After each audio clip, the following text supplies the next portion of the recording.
नंगा पैर, अधनंगा शरीर और बालों में धूल मिट्टी जैसे किसी ने भरी हो। मई जून की तपती धूप में किसी भी कीमत पर भी कोई चप्पल या जूते पहनकर नहीं बाहर निकलता। बदन को जला देने वाली गर्मी। लोग गर्मी से बचने के लिए घर से नहीं निकल रहे थे। जो निकल भी रहे थे या तो अपने कारों में या बाइक पर। पैदल तो इक्का दुक्का ही दिखता। इतनी तपती धूप में छोटू अपने सर पर ककड़ी से भरी टोकरी लेकर बाजार जा रहा था। 10 साल का छोटू, हाँ, गांव और घर वाले यही पुकारते थे उसे। सांवला सा बदन, फटी हुई पैंट और अध फटी हुई बनियान, यही उसके वस्त्र थे। तपती रोड पर पैर जलने से बचने के लिए वह रोड के बगल में धूल पर चलने लगा, मगर इस गर्मी में धूल भी जल रहा था। एक छोटे से लड़के को सर पर टोकरी लिए चलते देखकर लोग अचंभा हो रहे थे। पेट की भूख मिटाने के लिए क्या क्या करना पड़ता है, ये बात तो वही बता सकता है जो भूखे पेट सोया है। इतनी गर्मी में नंगे पैर और नंगे बदन निकलना तो छोटू भी नहीं चाहता था, मगर क्या करे, नहीं करेगा तो खाएगा क्या। ककड़ी बेचने का काम उसके माँ किया करती थी, मगर कुछ दिन से उसकी तबीयत खराब हो गई। तबीयत खराब होने के बावजूद जब तक चलने की हिम्मत थी तब तक खुद ही लेकर आई। अब वह खाट से उठ भी नहीं सकती। बिन खाए पिए कब तक काम होगा, बीमार तो पड़ना ही था। छोटू का पिता एक मजदूर था, फैक्ट्री में काम करता था। जब वह कमाता था पूरा परिवार खुश था। जितना कमाता उतना में ही सबको खुश रखता था। दिन रात काम करने का नतीजा ये निकला कि वह टीवी का मरीज हो गया। जो भी कुछ घर में रखा था दवाई में खर्च हो गया। छोटू की माँ ने अपने गहने तक बेच डाले दवाई के लिए, मगर फिर भी उसे बचा नहीं पाई। उसके मरने के बाद घर में खाने के लाले पड़ गए। फिर कमाने का जिम्मा उसके माँ ने उठाया। कुछ पैसे साहूकार से ले ली, उससे सब्जी खरीदती और घर घर जाकर बेचती। बिना खाना खाए दिन भर सर पर सब्जी की टोकरी उठाकर उस गांव से उस गांव बेचती।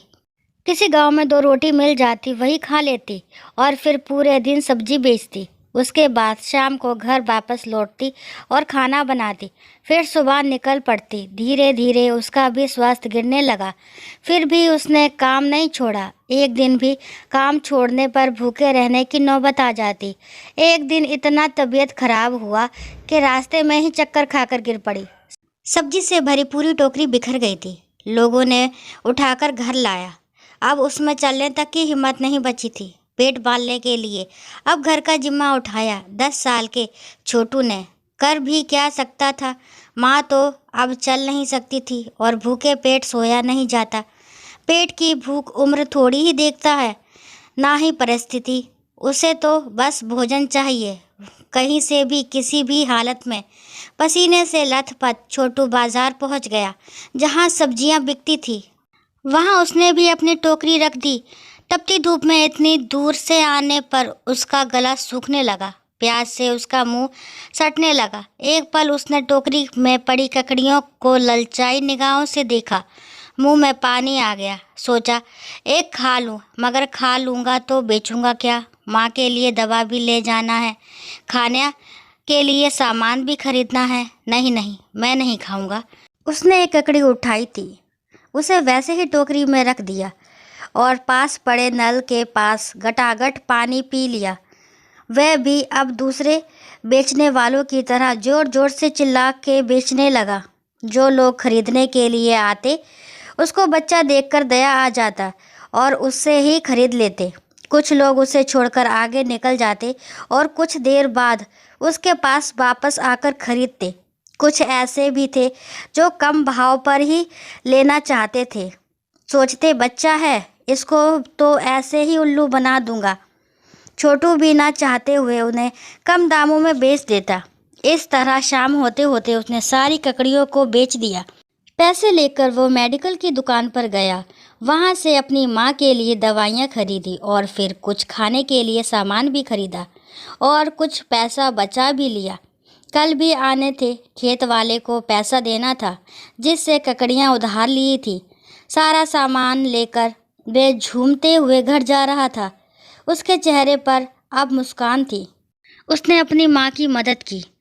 उसने अपने माँ के लिए दवा भी खरीदा है। माँ देखेगी तो कितना खुश होगी। आज मैं पहली बार पैसा कमाया हूँ। मैं भी पैसा कमा सकता हूँ और माँ को दवा करा सकता हूँ। उसने टोकरी को टोपी बना लिया। उसे अपने सिर पर ढककर वह खुशी से घर जाने लगा। उसका बचपन खत्म हो गया। उसकी पढ़ाई खत्म हो गई थी। फिर भी वह खुश था क्योंकि उसने पेट की भूख को शांत करना जान गया था, जो उसी उम्र में उसे बहुत कुछ सिखा गई। पेट की भूख को उम्र नहीं देखती और ना ही परिस्थिति। दोस्तों, आशा करती हूँ ये कहानी आपको पसंद आई होगी। कहानी पसंद आती है तो प्लीज़ मेरे चैनल को लाइक, शेयर, सब्सक्राइब करना ना भूलें और कहानी को लास्ट तक सुनने के लिए थैंक यू।